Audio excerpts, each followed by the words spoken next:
What's going on today, everybody? We are back in the fish room. We got our 40-gallon breeders set up, other than one. But we ran into a little issue.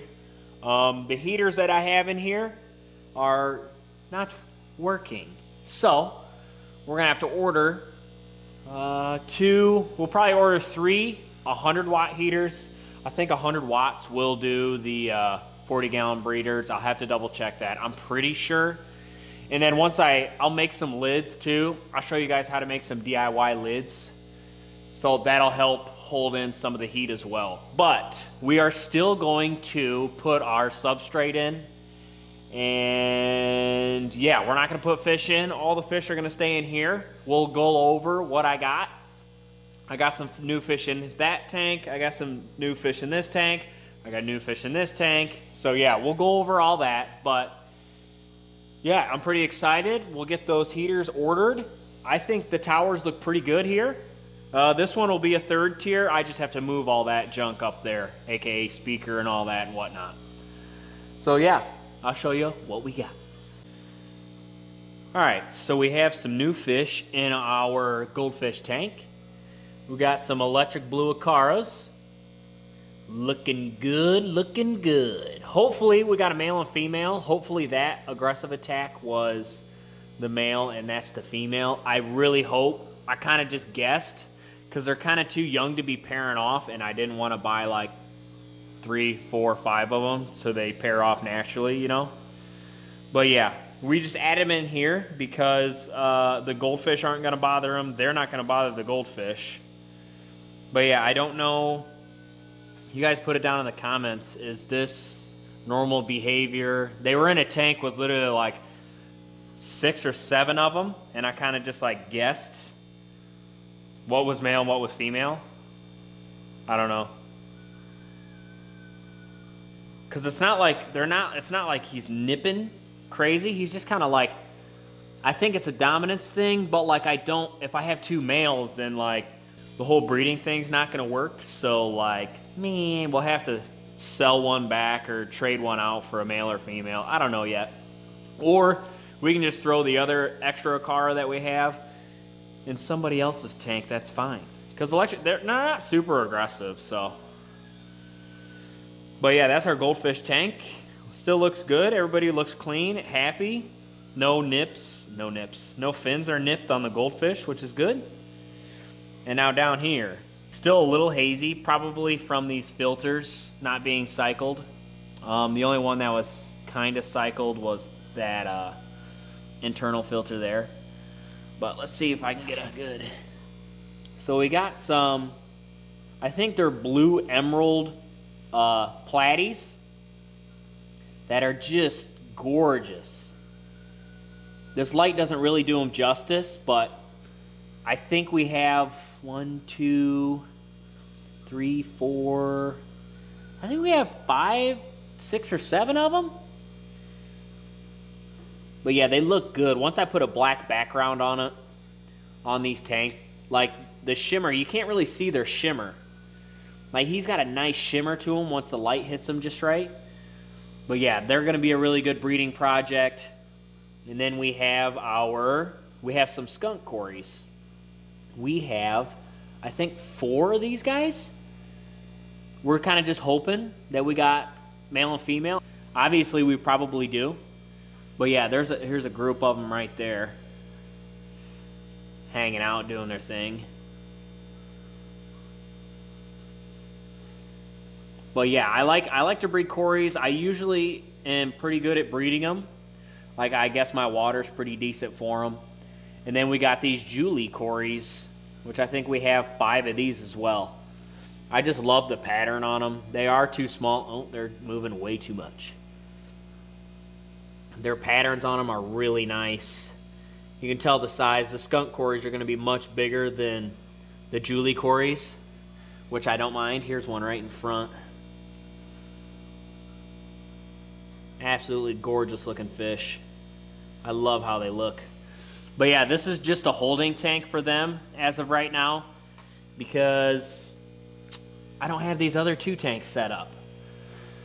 So all we need is heaters, substrate. We're not even going to throw substrate in this tank because I'm just gonna dirty up the whole tank. I don't wanna mess with the fish. They're all doing good right now and healthy, so we're just gonna leave that bare bottom for now, and then we're just gonna work on these two. So what I do for my substrate is I don't buy the expensive gravels and whatnot, the sand that you get at like pet stores and other fish shops. I don't get that expensive stuff. Some of that stuff's like 20 bucks for just a 25-pound bag of sand. Like, that's pretty pricey. Like, I'm sure it's good and it looks good, but that's a little too pricey for me. I'm more of a DIY guy, so I kind of do it myself, you know?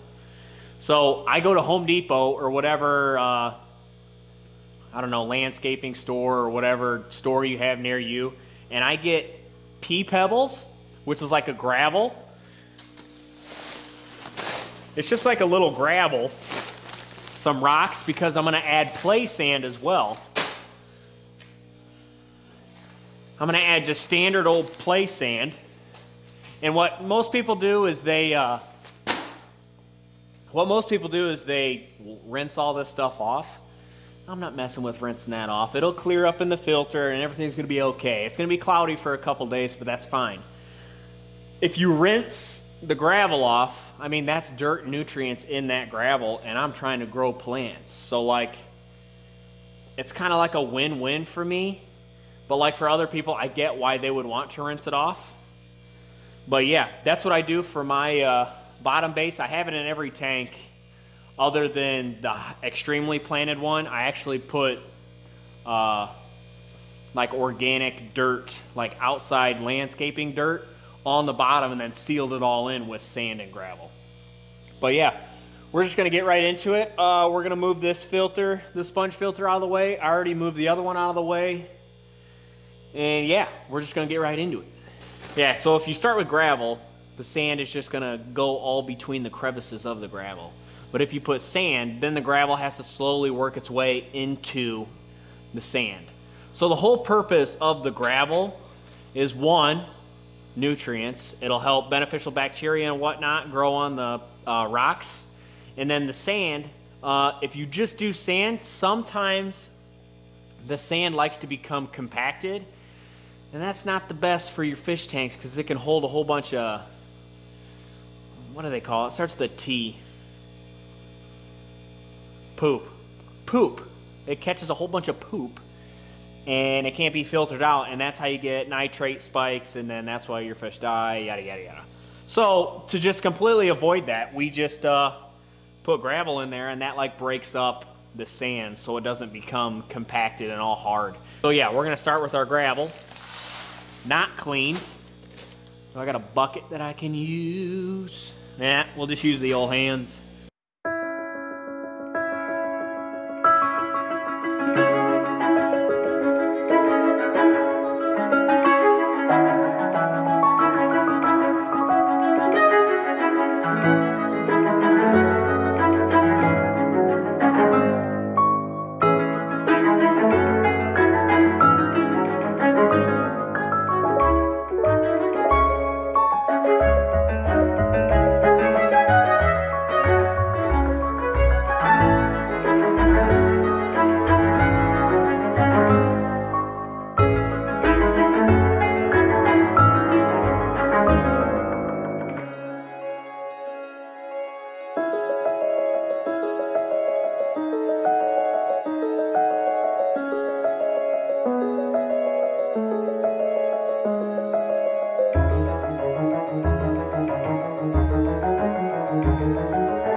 Like this, just that bag was covering, like we're probably looking, whoa! I guess probably an inch thick in some areas. Yeah, so it's about an inch thick in all areas now. That's kind of what we're looking for. And then these are gonna be breeder tanks, yes, so like, why are you putting substrate in, Americ? because I just enjoy plants. Like if you don't do substrate, you can't really plant like the dwarf dwarf sage or like dwarf hairgrass. I like plants because that helps with maintenance. It helps, I don't have to do as many water changes if I have plants because they soak up all the nitrates. It's less work I gotta do in the long run if I just do this. Because then you don't have the poop floating all over the place. Like in that tank, when I showed you that tank, all that at the bottom is pretty much poop. So like I gotta clean that out all the time.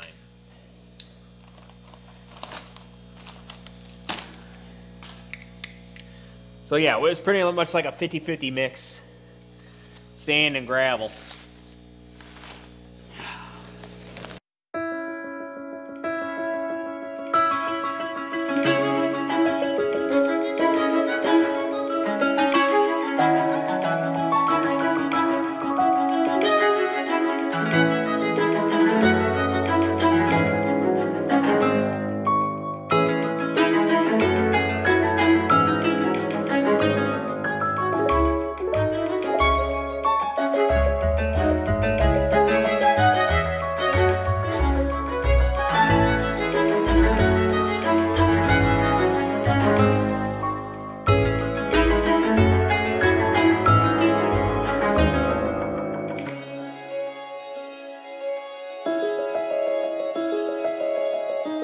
I did buy lights too. And also, people buy those expensive lights. Nah, I don't do that neither. I just buy the strip lights. They do pretty well. They grow plants pretty well. Like the big stock tank, that's just 100 watt, just LED floodlights. So yeah, that sand will slowly work its way down in there to keep the stuff from being compacted.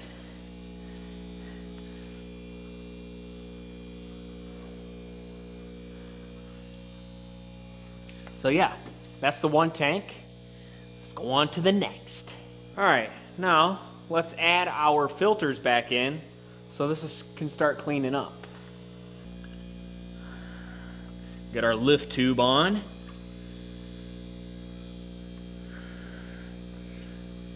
I mean, we could put Jerry in this tank for now. Nah, Jerry stinks nice though. Okay, we have life. Yes, there's a little bit of scum on top. That's fine, I promise. Everything's gonna be okay. It's gonna be okay, it's gonna clear up. Neither is the tanks, they're very dirty right now. I'll come back in a couple hours and they will have cleaned up significantly. Rod's wondering who his friends are. But yeah, that's the substrate. I'm gonna get back to you once we got the new heater for the bottom and probably some fish. Or probably we got the fish. Probably some, we're gonna do some rocks, we're gonna do some structure, not exactly like that, but kinda like that. It's gonna be different rock. But we're gonna do 2 rock structures in both of them just to give some structure. And then we can actually glue our plants to the rocks. But yeah, we're just waiting on a heater, and you guys will see a heater in about 2 seconds. I got some lights from the Home Depot. LED strip lights. Yeah, it's 4000K bright white light. And they're like linkable. I don't know if I'll ever really use the linkable part stuff, but just a standard shop light, nothing crazy. It's just gonna mount right up in here. I just don't know how we're gonna do it quite yet, because I want this in the middle of the tank, and as you can see,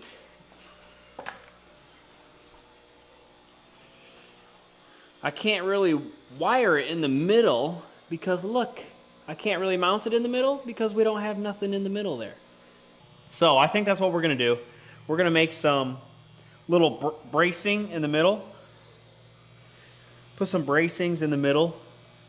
We'll probably just toenail that in and just try not to nick the bottom of the tank. I'll be right back.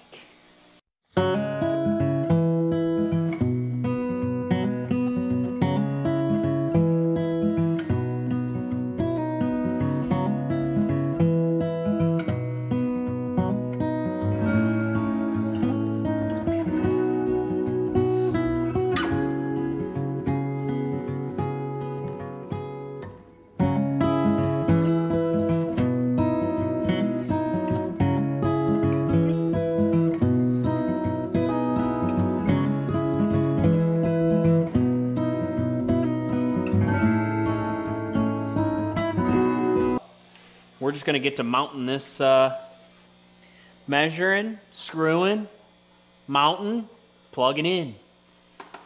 All right, we got our pieces cut, screws in. Let's try and put them up in here.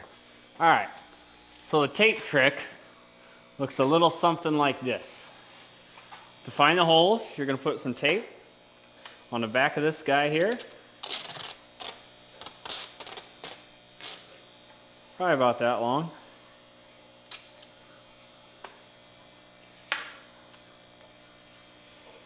Tape on the back of this. Come on, come on, come on, turn for me. There you go, there you go. Tape on the back. Okay. You got your holes. You want your screw there. And there.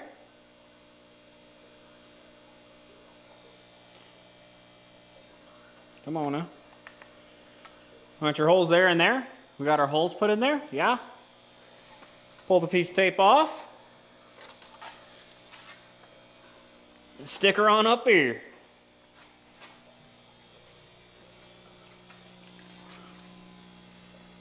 Now we should get it right the first time.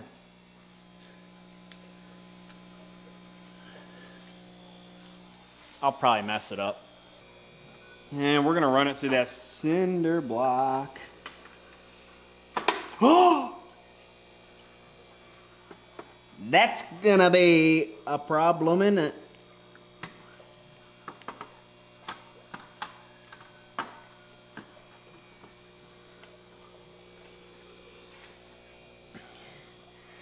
This wire's too stiff.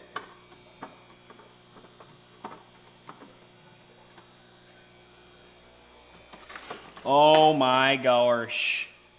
What in our tarnations are we doing? I'll show you guys what we're doing. You see, this is what I was trying to do. I was trying to slide it through there. We're just gonna screw this thing right to the top, because we cannot risk that happening. All right, as you can see, we got our lights up. Yeah, you can tell this one's much cleaner than this one. This one has a finer sponge filter. This one has a little more coarse sponge filter. But yeah, that's pretty much the lighting situation for these tanks. But yeah, this is pretty much the 40-gallon breeder build. At some point, we will be adding a 40 breeder to this, I think. Or what I'm gonna do is a 55 on the bottom, 40 in the middle, and then a whole bunch of 10s on top, and we'll put like shrimp and stuff on top to breed. It'll look good. But yeah, that's the video. If you guys liked it, go ahead and drop a like. If you loved it even more, subscribe, baby. What are we doing? We got so much more coming. Love you. Peace.